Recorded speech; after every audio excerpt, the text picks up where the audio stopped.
Sup, everybody. Sup, Rebekah. Sup, Matthew. Sup, everybody. So I have a question. Was the music coming through a little slow on your end? Or was that just my computer? Because I felt like it was really slow. So I was dancing very slow. You were matching the rhythm?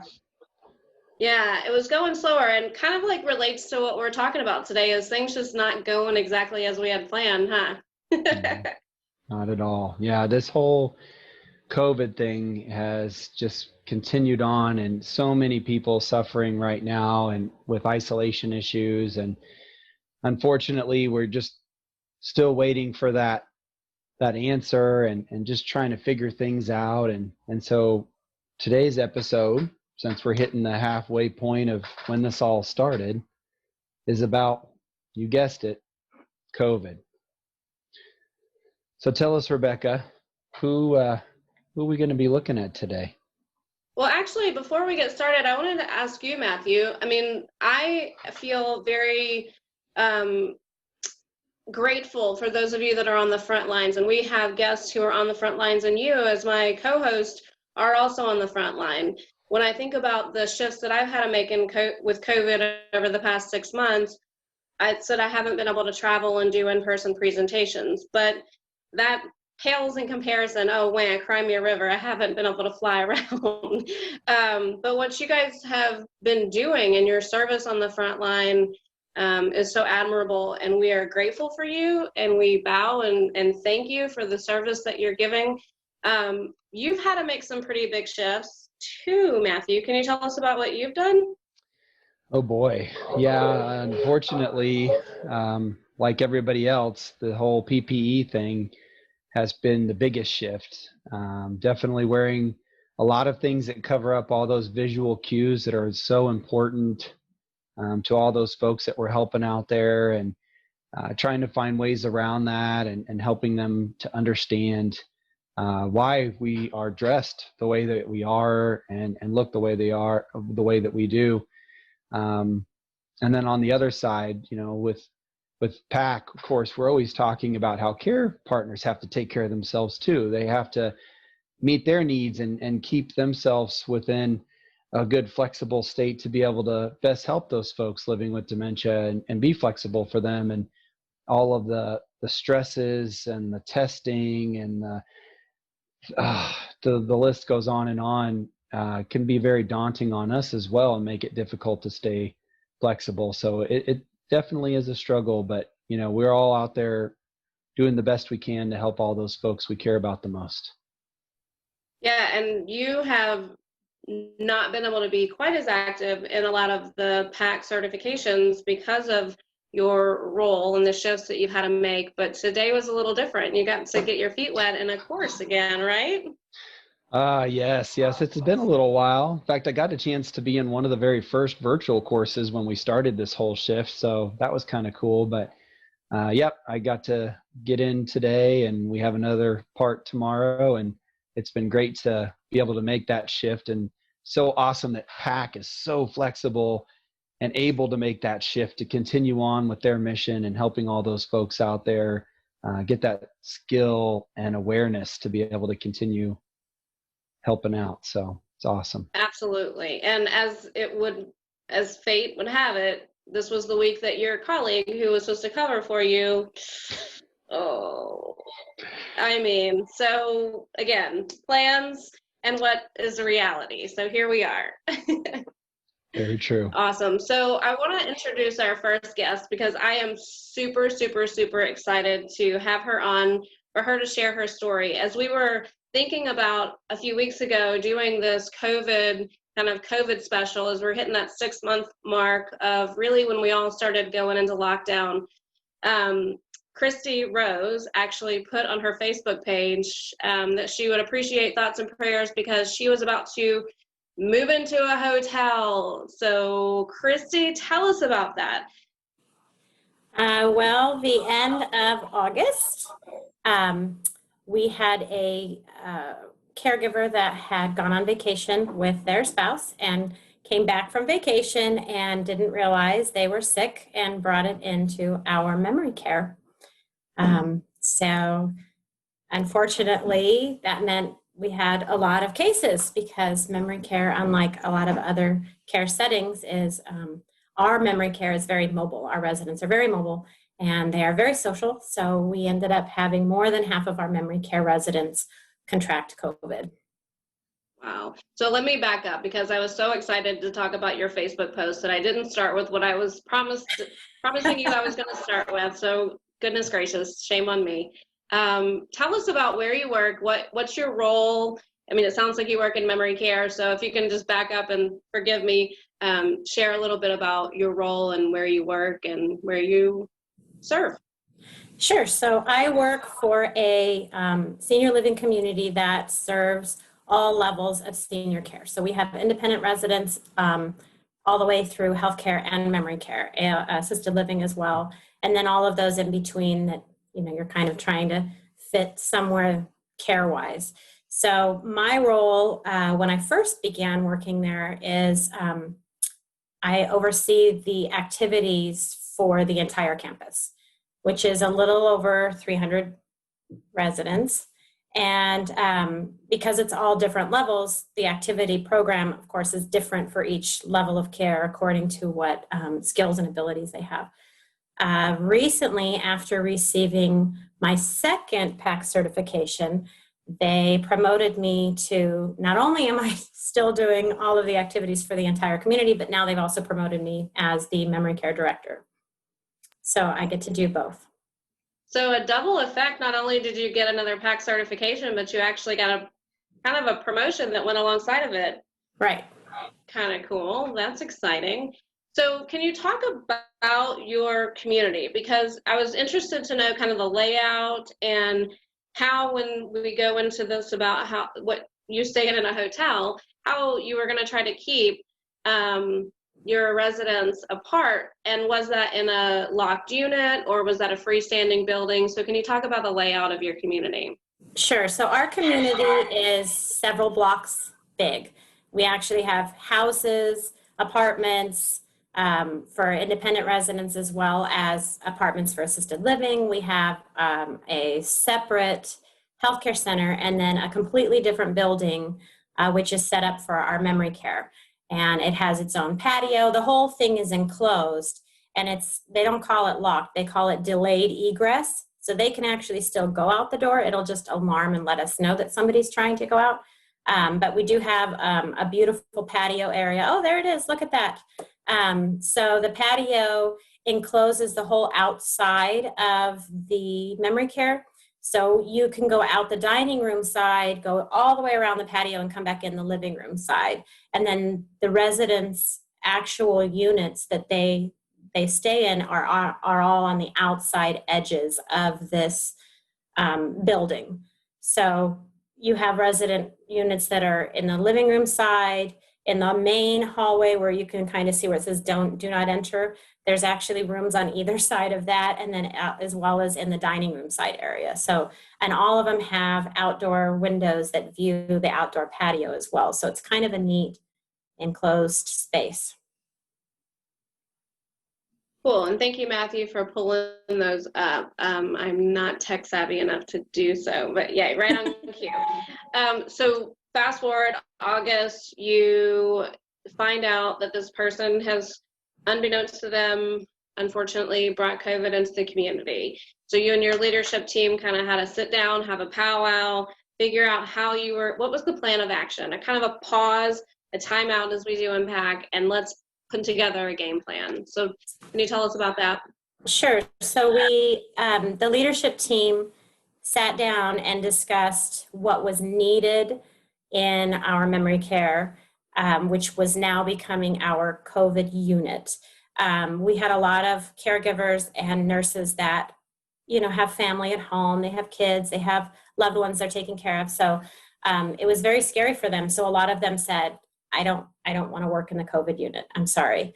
I know I said I would, but at this point, now that it's real and it's here, I can't do it.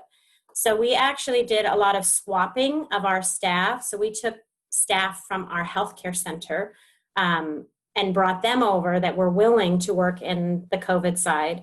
And we swapped them with the staff that work in our memory care. And then, of course, we had some assisted living staff that kind of swapped in and out as well. So we had a very different group of people in our memory care. We had a few memory care staff that have a lot of the PAC training, but we had a lot of staff in there that didn't have the PAC training, or they didn't utilize the PAC training. They may have gotten the training at some point in time, because I've been doing the training now for a couple of years, but they haven't really had the opportunity to learn the skill by constantly utilizing it.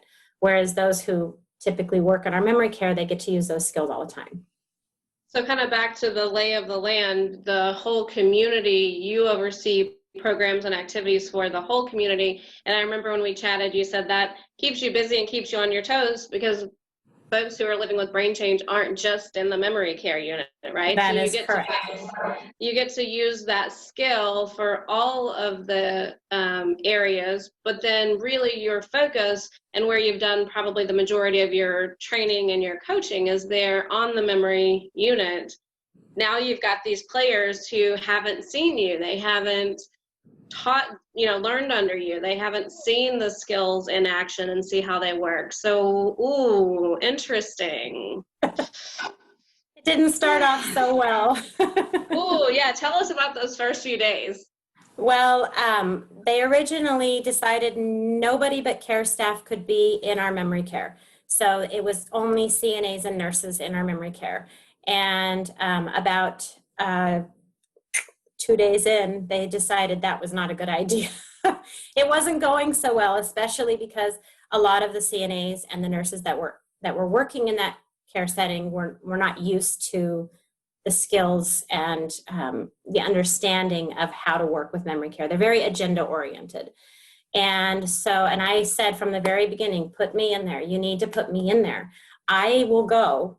Just put me in a hotel. My kids are older. They'll be okay. I have people that can care for them, but put me in there so that they have somebody in there that kind of understands a little better how to work with our memory care residents. And after about 2 days, my boss said, if you're really serious about this, think it over for the weekend, but if you're serious about this, I'd like to put you in Labor Day, was the first day in there. And so I said, I don't need to think about it. These are my residents and I love them, and I need to know that they have somebody there that understands them. So I went in on Labor Day, and the first comment I heard from one of the nurses who is from our healthcare center, oh, there's my home away from home. That's where I moved into. My first comment I heard was, what is she doing here? And because he's from our healthcare center, he didn't know that I was the memory care director. So it was a little intimidating at first, actually. So the first day was difficult. This nurse was very angry about me being there, knew what he was doing, did not need help, was not going to change anything that he was doing because he still was COVID free, and that must mean he's doing something right. And so this is how our first day was. It wasn't until the second day we got to see something happen that really made them go, oh, maybe there's a good reason that she's here. And it just so happened we were testing some of our residents who we weren't able to test prior to. And one of the residents, a gentleman, was very irate. He did not like having that thing stuck up his nose. And he had gone from the COVID negative side of the building into the COVID positive side of the building, and was very angry, not combative, but verbally combative. And so this is what I walked into the second day. And of course, I went in and I was like, oh, what's going on here? Oh, come here, my friend. Tell me what's happening. And I was able to redirect him back out to the patio, where I said, let him alone. Let him have a few minutes to breathe. Tell me what's going on. And they said, oh, well, he just got tested about 10, 15 minutes ago for COVID. And I said, oh, well, that would make anybody angry. I mean, I don't like it. And of course, brain change happening, he didn't like it and didn't understand it. So I said, well, let me go talk with him for a little bit. And within 10 minutes, we were on the patio singing and having a great morning. And the test was forgotten. So that was, I think, his first clue that, oh, wait a second, she might actually be a benefit to us being here. So in the first time when you told me that story, it was a little bit different. I think maybe in the pressure of being on Facebook Live, you actually did a very important skill, and I don't want to jump over that. So when you came in, this was going on. He was frustrated. You did some mirroring, didn't you? Yes, I did. I walked in and of course I always do, hi, friend, how's it going? Put out my hand. He did not want to take my hand, which was okay. And I said, oh, you're having a bad day. Something's going on. What's happening? So I immediately went from, I'm a positive person, to I can see you're having a hard time. Let me come down to your level. Let's talk about it. So once I knew what he was upset about, I walked back out to the patio and I said, what's happening? What happened today? And he said, he got very angry. Well, they're shoving that shit up my nose. And I said, oh my God, they did that to me yesterday. What is wrong with these people? And so I think being able to get on his level and say to him, I'm in your shoes. I was there yesterday. I know what you're going through, and I'm sorry that happened. And it made him realize, oh, he's not the only one. And he was okay with it. He was still angry, but he was all of a sudden, and instead of swearing and being verbally combative, he kind of brought himself down a notch and was like, oh, okay. And I was able to kind of just talk to him, redirect, and we started singing and things were better. Yeah, so really that idea of I'm sorry, you are sorry. None of us think it's a really great idea for us to put these objects up people's noses. It's or our own, right? And so you validated, oh, they did that to me yesterday too. That really stinks. And then I'm sorry. And then, so just to go through the steps, because you said you were singing, you are my sunshine and take me out to the ball game. But there were some steps, and there was a lot of skill that you demonstrated, so that the others in your environment were able to go, okay, that's why she's here. That's why she's here. And there were a few more experiences like that, right? Oh, absolutely. Anytime you tell some of our residents you can't do something, it's like talking to a young person who knows better, but they really just got to figure it out. So in the picture, you could see that we had the benches set up, and we put signs on those benches that say, do not enter, do not go beyond this point. We've changed the signs several times, just trying to make it as easy to understand as possible. And, several times we've had residents that would cross over the benches, and there they are on the right-hand side. Do not enter. And I would hear the staff say, oh, well, you can't go over there. Don't you see the sign? You can't go over there. And then, just constantly telling it, you can't do that. It's not okay. And so I was able to help them see that if you, instead of saying you can't, bring in the reason they can't. Oh, there's really sick people over there. You might not want to go over there. You're healthy. And we would tell the residents who were COVID positive and the residents who weren't, the same thing, because they don't know that they're sick. And so telling them that they're sick, because that was one of the things that happened too. This particular nurse was saying, you can't go over there. You're sick. You're going to get them sick. And the resident was like, I'm not sick. I'm fine. So I was able to demonstrate, instead of telling them you can't, give them the option and let them know why they might not want to, in a way that they can understand. So instead of saying, oh, you can't go over there, they're sick, I would say, you might not want to. They're really sick. You're not. You don't want to be sick. I don't want you to get sick, do you? And, oh, no, I won't go over there. And so they automatically was like, oh, well, that changed. I'm not fighting with them anymore. And they could see that. And I explained to the staff, it wasn't something that I just walked in and said, this is how, to do it. I would demonstrate it.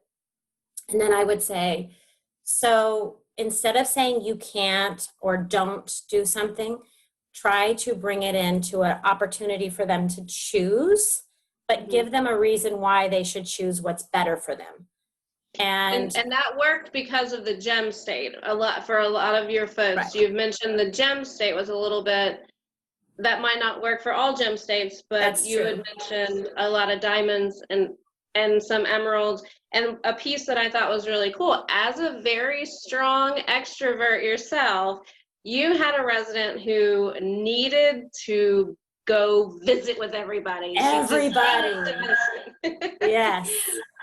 Very social, wanted to visit with everybody. That is their norm. That resident, her normal is to go and say good morning to everybody. And she doesn't have awareness of personal space. So 6 feet is like the Grand Canyon to her. She wants to be right here and talk to you and tell you all about her life. And she'll tell you stories over and over and over again. And she'll do it with all the residents. And in fact, today, one of our residents who saw her said, I really miss my friend because they're separated. So I brought them about 10 feet apart and we did some singing and whatnot together. But and that was one of the residents, he kept telling her, you can't go over there, you're sick. And that particular resident didn't know she was sick. So telling her she can't because she's sick doesn't make any sense to her. But it was a really, it was just a really neat opportunity. It was a neat opportunity to share my skills, to use my skills, let it be shown what the skills can do, because all of our staff have gone through training at some point in time with me, including this particular nurse and a couple CNAs that were in there as well. But to see it in action, it really made a difference. They actually started coming in and saying, can we watch what you do with her? Because we had a resident who was literally on her deathbed when I went in. She had spent several days in the ICU, COVID positive, wasn't eating, wasn't drinking. And after about 2 days of me being there, I noticed they weren't spending a lot of time with her. And I'm sure that fear was there. And so I said, I'm gonna go in, and I would get her up, and she couldn't sit up on her own. So I would let her lean on me and I'd help her to get some, and about 3 or 4 days after that, she started slowly coming out. And I had a couple of CNAs that came in and said, can we just watch what you do with her? Because she won't eat or drink anything for us. And so it was neat because the desire to learn a different way of doing things.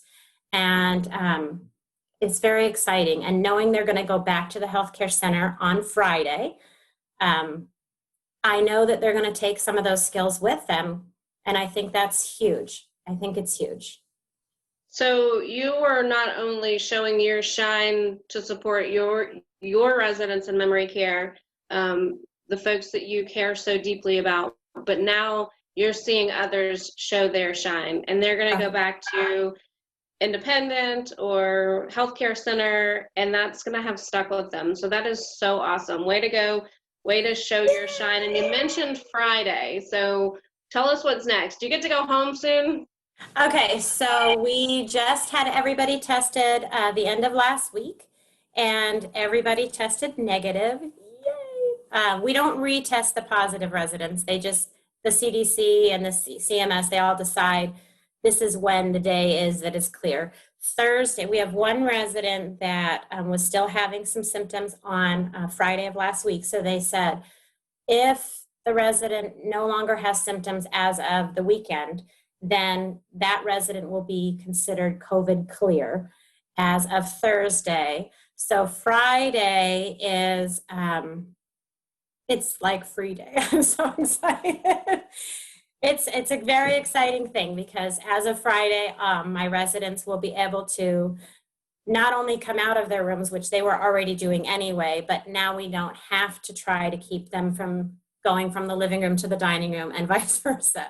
I think that was probably the most difficult thing, was telling them, I'm sorry, but you can't eat in the dining room because the residents that are eating there right now are sick. They're sick and you're well. And it was interesting, but being able to see, being able to be a part of that, something bigger than just training, but actually getting to use it, being able to see them interested and wanting to use it as well is just huge. It's a big, and Friday I get to see my kids. I'm very excited about that. I was supposed to be able to go home tomorrow, but now they're saying a couple more days because he clears on Thursday, so you can go home on Friday. So I was like, okay. Yay. Well, hats off to you. And we're getting comments on the Facebook feed that you are awesome, and you are awesome. So thank you for coming on and sharing your story. You have been in such a unique position, and you stepped into that, whereas people, and it's not that anything's wrong with people, had to make their own decisions. We all are having to make our own decisions right now in what's best for our family situation and our health and our well-being. And you said, this is what I'm going to do. And that is a really special thing. And we are so excited to highlight you tonight. We're going to put your contact information in the comments below, and kind of transition. We're going to have Shelly Edwards talk a little bit. Shelly's like been on here 3 times, I think. She's getting to be a regular. I think she's trying to take over Matthew's. You notice I didn't say mine. So Shelly's going to talk a bit about the changes that you've noticed in PAC, and also a tool that Tipa and the team created about kind of starting that conversation. If you haven't checked out that I highly recommend you do. I viewed it today just in time for this program. It's starting the conversation with COVID and how we can support those who are living with brain change. So Shelly, you want to talk a bit before we open up to our panel about some shifts that we've seen, or maybe we haven't seen in PAC? Sure. Yeah, I know I keep coming back but part of that is I do a lot of different things at PAC. And so that's kind of why I'm here. But when Amanda asked yesterday, I was like, oh, I want to come on and talk because my job changed drastically when we went from a 95% face-to-face training company to a 100% virtual company. And we had to make that change in like a month. Prior to that, half of my time was spent scheduling travel. So I was booking people's hotels and their cars and their airline and all of that kind of thing. So of course, the first month of COVID, I was spending hours on the phone with airlines and canceling flights and can we get connections or can we save the money and use it anyway, it was crazy. But then when that was over and we weren't traveling, it was like, well, now what am I going to do? And so part of what we did at PAC was we looked internally as to what were some of the other skills that we had that we could, and who could jump in or who was willing to learn and try something new. So I was like, well, I'm ready to try. So one of the things I got to learn how to do was how to edit videos.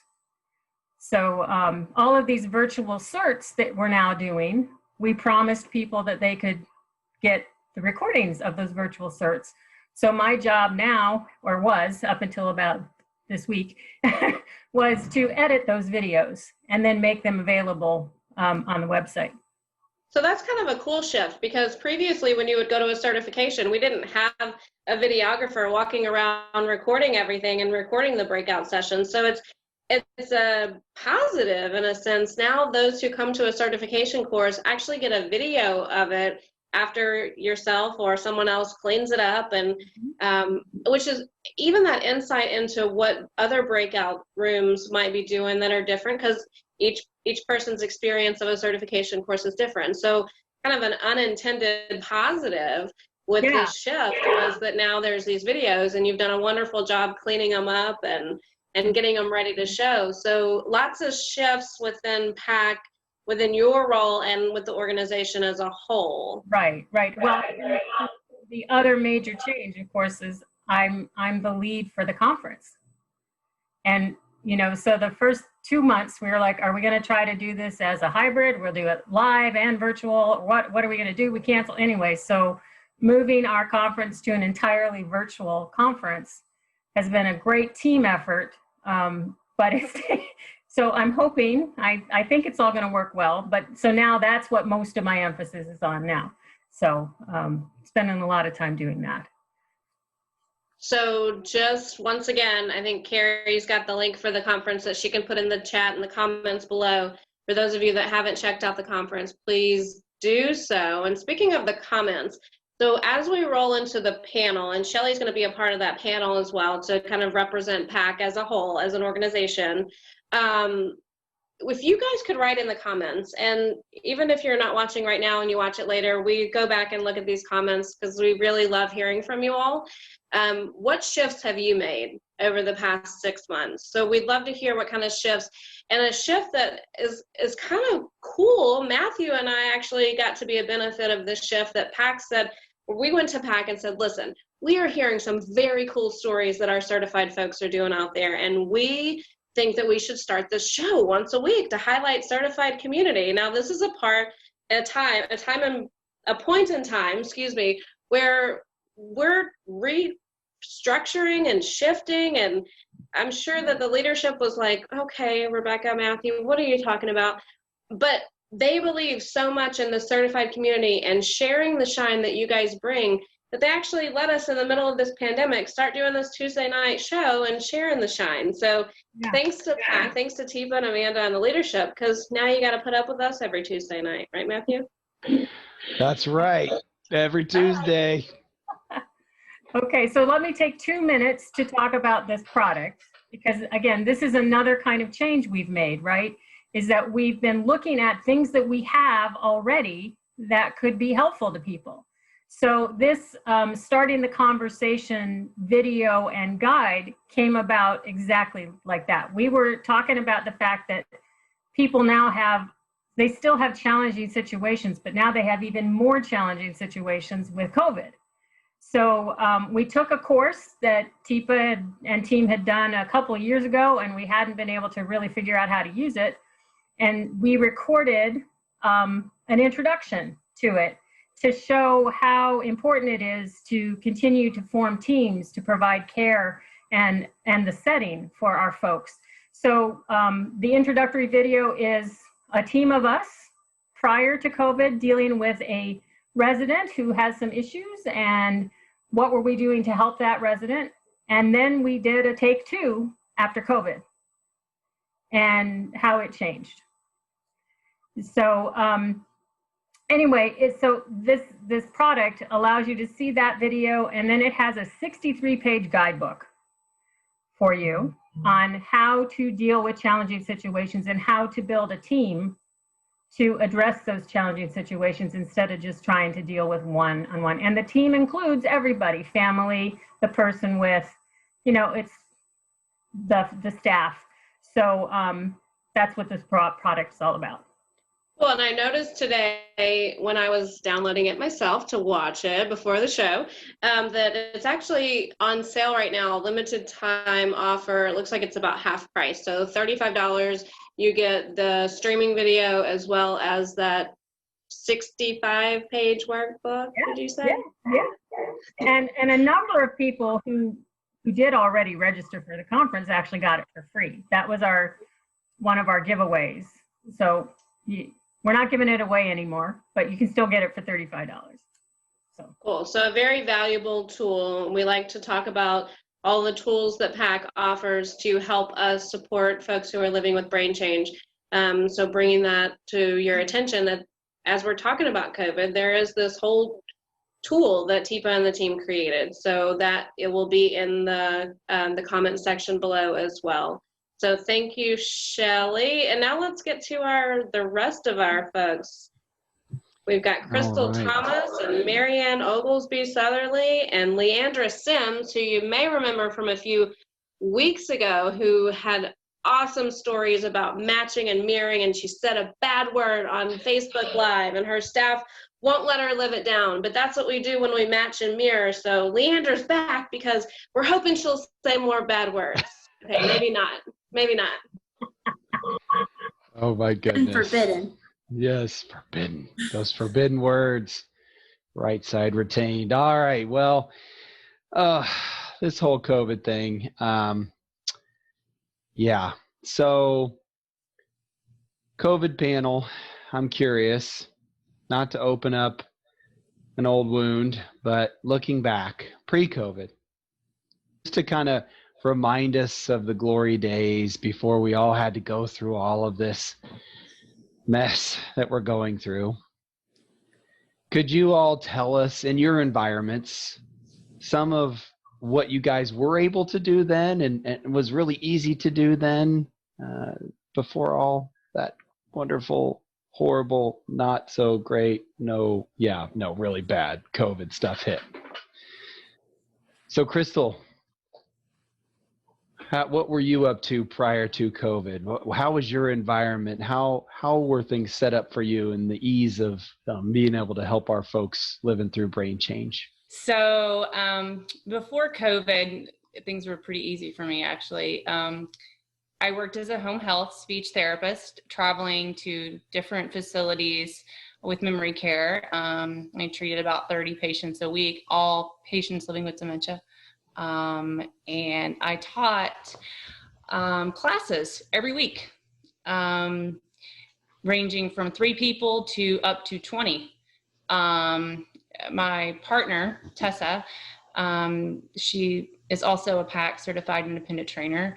We were teaching classes together. We were teaching classes separately. We were meeting and doing follow-up visits with care staff.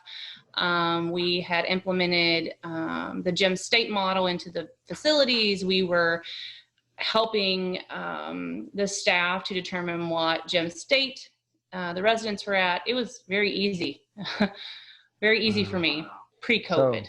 So definitely you were out there, you were working one-on-one with these folks, you were getting those PAC tools and you were using them and getting them implemented, and boy, things were going so great. And then COVID hits. Well, I had no limitations prior to COVID. I was hired as the clinical educator for the company. And so they were taking my lead, which was nice. They actually paid for my first PAC certification.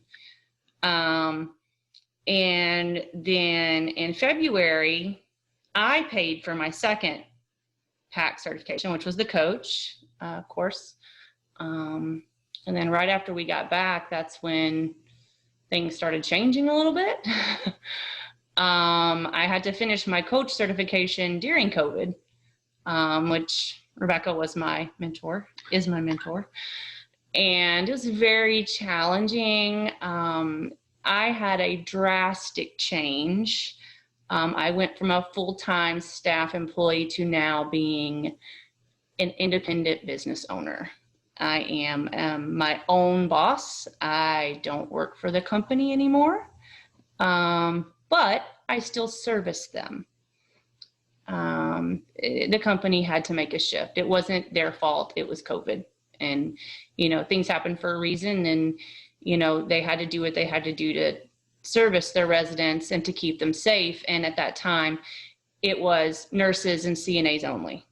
And I went from a 30 patient caseload. Within 2 weeks, I was no guarantee work. So it was very stressful, which Rebekah knows that because we had those conversations.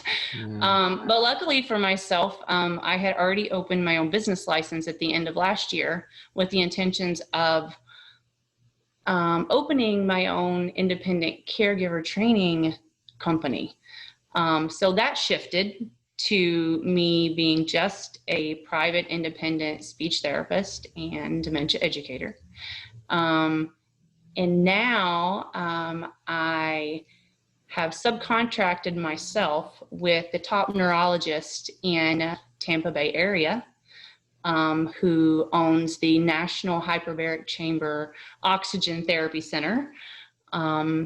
My old boss introduced me to this neurologist, and he's been a neurologist for 35 years, and said, I think this could be a good fit for you. You're a great therapist, and you're one of the best, most caring, person I've ever met. Try not to get teary-eyed here. So I met with a neurologist. I was very skeptical because doctors tend to push medications, and I was not that type of therapist. I did not like pill pushers. So I sat with the neurologist, and that day he decided to trial me 2 days a week. And now I have a waiting list of patients and people living with dementia. And I have a caseload of probably 30 to 40 residents. Wow. Patients.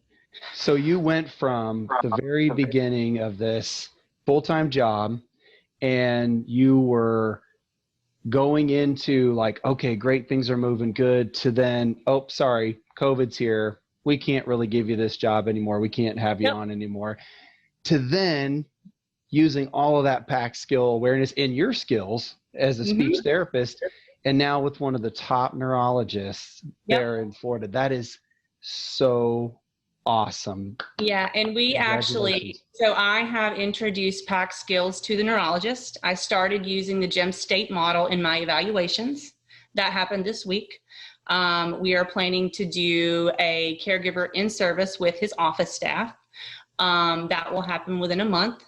And today I just landed my first independent patient outside of the clinic, that the family wants to hire me to take care of mom because the facility will not allow them in the facility. Wow. So I am actually going to go do social skills with this memory care patient. Since I'm a speech therapist, the facility is allowing me in the facility. Wow, that is so awesome. Well, congratulations, Crystal. That is an awesome, really, from the shift that you made from the beginning to all of this happening to now.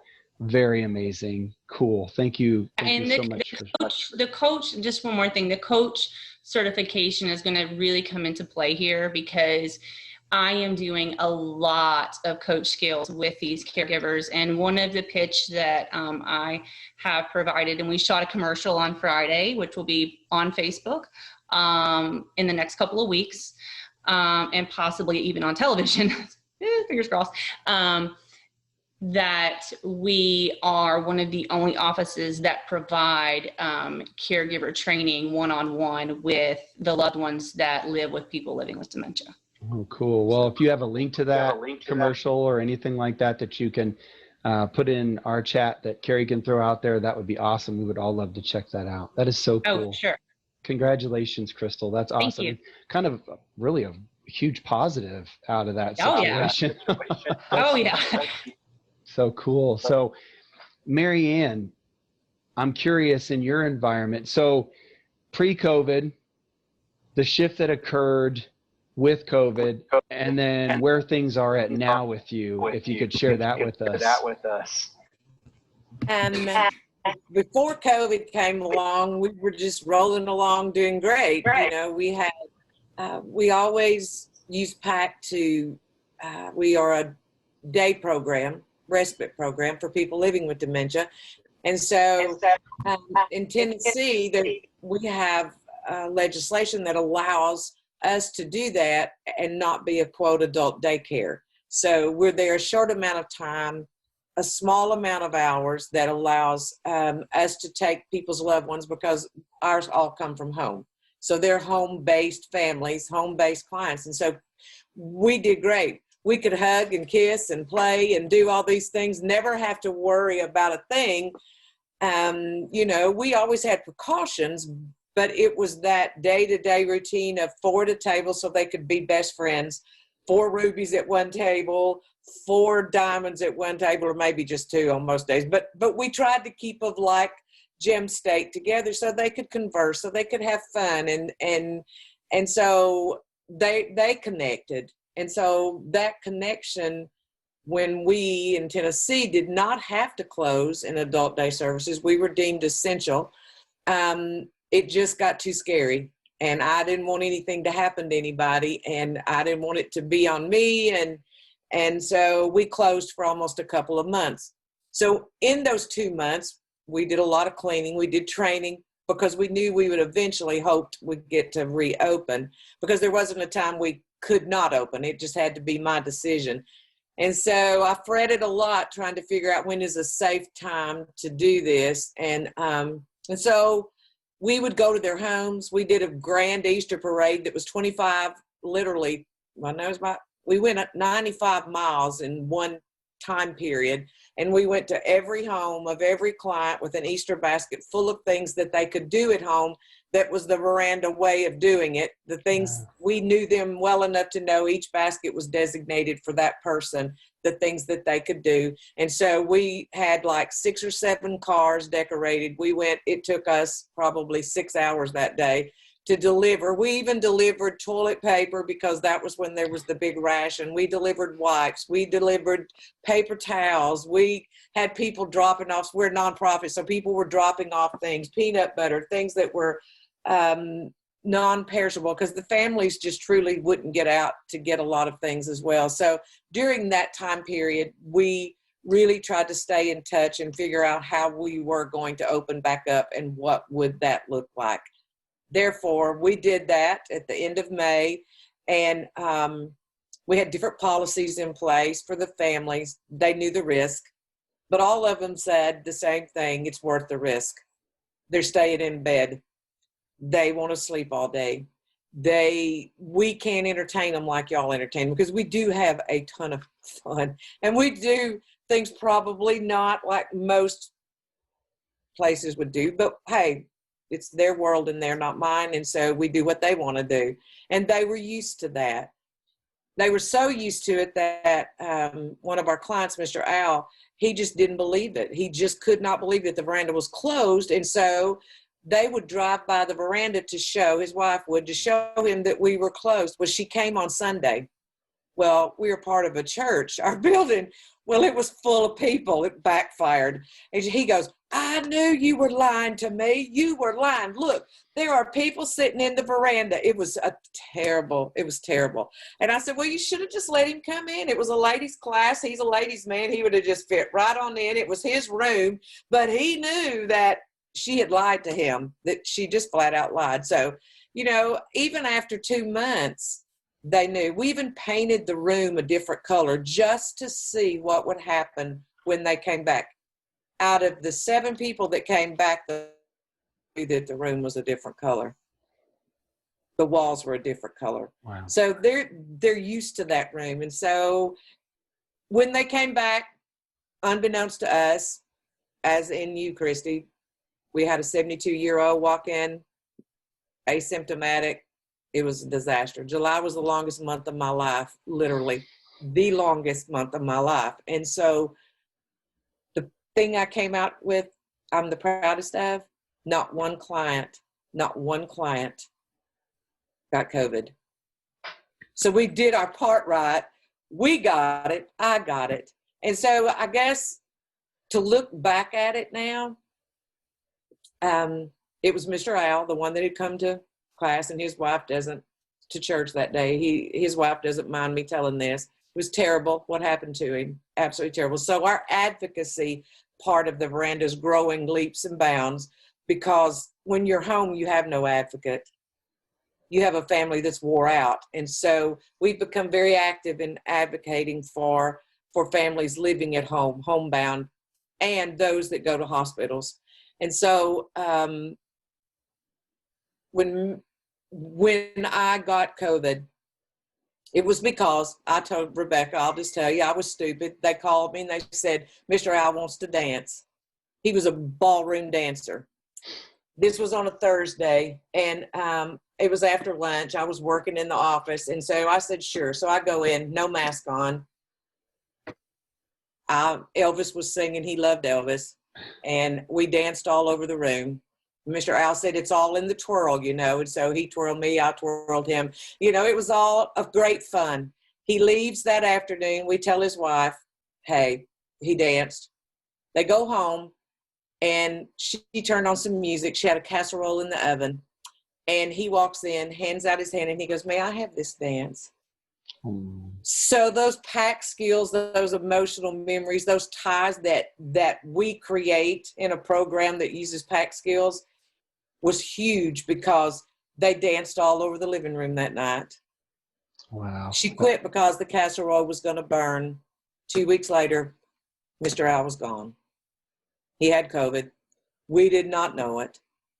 It was a disaster. It was just horrible what happened to him. And so out of all of the carnage of a month being closed again, 3 weeks actually, We lost a volunteer because it was the staff that got the COVID, not the clients. And, you know, I think you have a good program and you have a good work ethic when the families say, hey, don't worry about it. They were doing what they wanted to do. We brought them, we took a risk. And so I'm blessed that I get to do what I do because the families needed help. We provided that help. And so as we go forward, we do more advocacy. I'm going to the Capitol tomorrow to sit at a meeting. I'm supposed to be the voice for those with dementia. And so, you know what? Through COVID, somebody has to be their voice in Tennessee. It's tough here in Tennessee sometimes. And so I'm honored that I get to do that for the owls, for the people that live with dementia. And so our program is small, but during COVID, families that left, that loved ones are placed somewhere, are calling me going, what am I going to do with mama?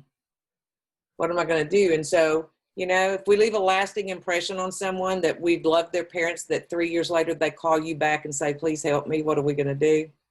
I think we've done our job as well as we could. And PAC and being a coach and a trainer and a consultant, I'm telling you, the best thing I ever did was go to a consultant class about 7 years ago. I love the pieces of the puzzle, and it works for us because we deal with families as well, because they are home. And so I will always be a huge proponent for PAC Skills because it works for us. The gyms work. All of those things work for a great program, and I'm blessed to be a part of it. And COVID changed my whole outlook. It took someone I love dearly who had taken every step I took. And I had to say goodbye to him, yet his family said, do not feel guilty. He was helping somebody. And so it's that attitude that I'm the most proud of, that my staff loves what they do. And if we don't love what we do, we're going to fail miserably. And we love what we do. I think all of y'all love what you do because you're great mentors. Shelly, I love Shelly. She makes me laugh. I saw Rebekah. I mean, you make a kinship of friends. Crystal's all the time sending me things. You know, I mean, it's like you become a family and that family sticks together. And so that's how we're going to get through COVID. We've got to stick together. So basically, I hope that answers it. Yeah. What an amazing one thing that stuck out to me was the difference in was the regulations that vary from state to state. Certainly, I think a few people on here, their eyes went, whoa, when you said you were deemed essential, because that's certainly not the case in a lot of states. Yeah. So everyone on this panel is also working within the requirements and the regs and everything for their state. Too, in their area. And, you know, we are private pay, so we don't take CMS dollars, we don't take state funded dollars, and so some of that comes into play.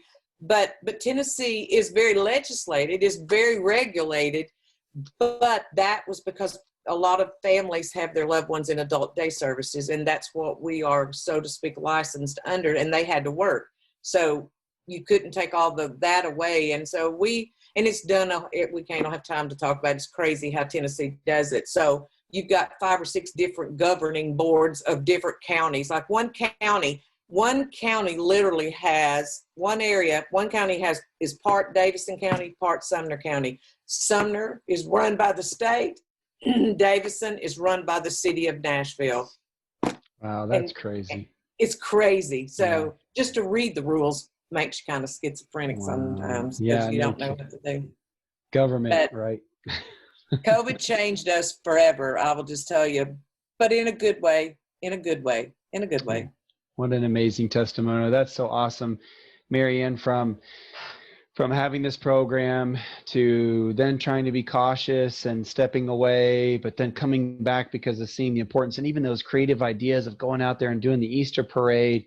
I mean, that's amazing. And then bringing them together and trying this thing, and now advocating and being a huge advocate there in Tennessee. That's so awesome. Thank you so much for sharing with us. Thank you. Thank you.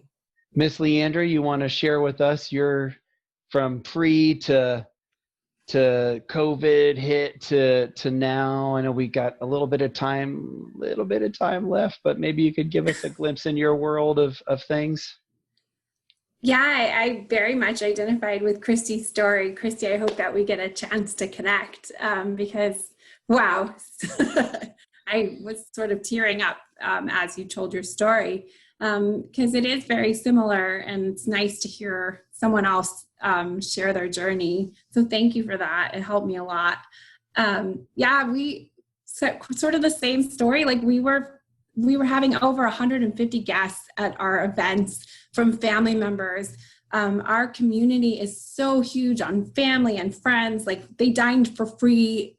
So we were always bringing in and engaging and come in. We want you to be here with us, alongside with us. And all of a sudden, when COVID had, in fact, I was just thinking, what was it like just before? We had a leadership retreat. We all went up into the mountains, all the leaders, and we all slept in the same cabin, which is like, I can't believe we did that.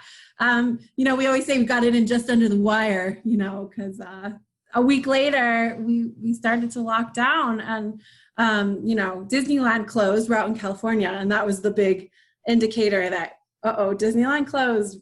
That was sort of the big change. And that's when we started having all the regulations come in, and it was just heartbreaking to call family members and say, I'm sorry, you can't come here. You can't come in, and I'm going to do the best I can. I know I'm not the same as you are, but I'm going to be here and I'm going to take care of them. And we were doing really well, and we had scrubs. Everybody changes into scrubs and masks. And I think at first we made so many changes because we had what I was calling like the agenda, the COVID agenda. And we like shoved it in our poor residents' faces to, to the point where our residents, we had to start looking for balance because people living with dementia need balance. And it's one thing to keep them safe, wash your hands and do certain things. It's another thing to put people in full isolation to where they started to decline, huge amounts of weight loss, fall risks, like not the lack of social. I remember somebody took away dominoes, which is a very favorite game of our diamonds. Very serious game, guys, dominoes with, the diamonds, they have the queen diamond runs the domino club and met for dominoes, very serious. And they tried to tell them they couldn't play dominoes. And we saw gem states, just like Teepa talks about, the gem states just changed. Our diamonds became emeralds, sometimes even ambers, and expressive communication that we hadn't seen showed up. So, at some point you have to find the balance and say, okay, well, let's see what happens if we bring back the dominoes and we wash the dominoes and maybe we'll be okay. But it's been extremely challenging and life-changing. I agree, Cristy.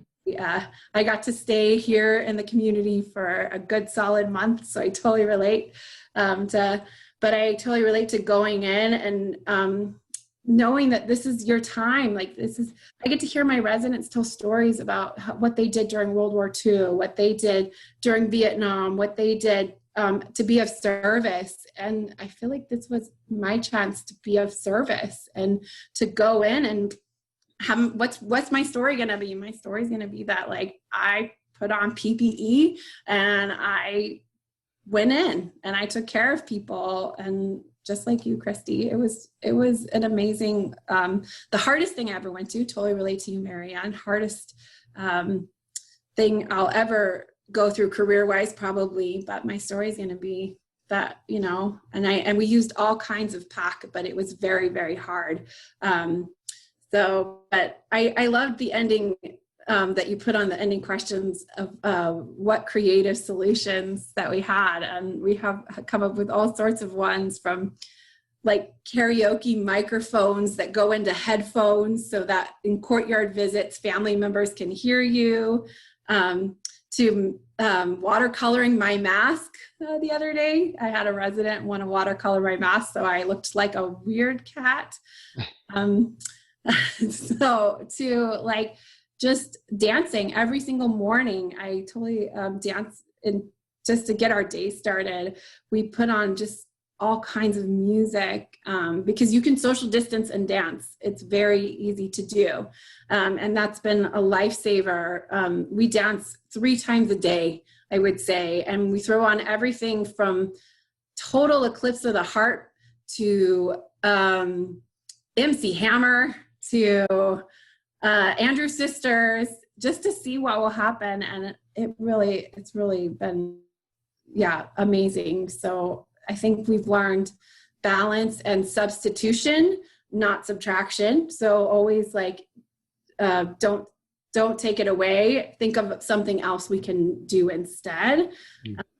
But I do believe at this time, all of us have had to be advocates, and PAC, I am so grateful for the certifications, because I don't think I would be the advocate I am today without those certifications. I am just been able to go in and say, you know what, you guys, I understand the leadership and the administration is coming in with an agenda, and I understand there's guidelines from the CDC.